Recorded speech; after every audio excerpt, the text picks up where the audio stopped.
La pose du sarking est intéressante sur ce modèle-là. C'est de la mousse polyuréthane.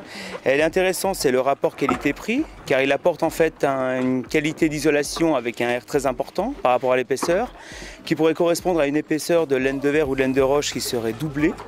Et donc pour le client, l'intéressant c'est tout d'abord le rapport d'isolation et le rapport qualité-prix.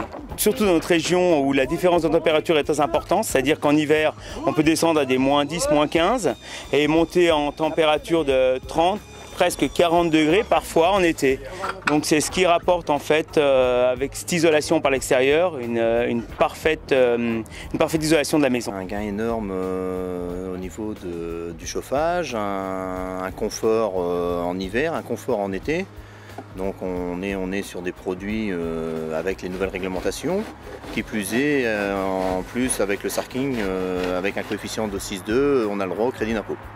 J'ai décidé de faire isoler la maison par l'extérieur, y compris la toiture, afin d'avoir un meilleur confort phonique, thermique.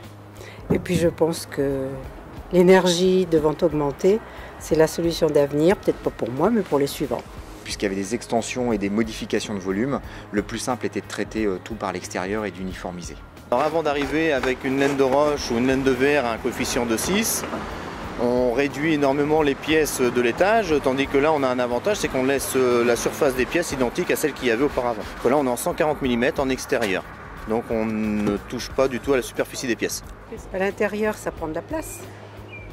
Je pense que par l'extérieur c'est mieux parce que ça diminue les ponts thermiques. Quand on travaille en sarking, c'est-à-dire en isolation par l'extérieur, nous n'avons aucun pont thermique par rapport au chevron. C'est-à-dire qu'à chaque fois qu'on a une isolation par l'intérieur, on a un pont thermique à chaque chevron.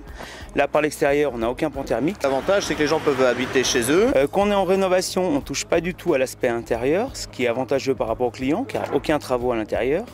Et quand on est sur du neuf, également il y a un avantage, c'est-à-dire qu'on apporte un produit fini où le client n'a rien à apporter après en travaux à l'intérieur.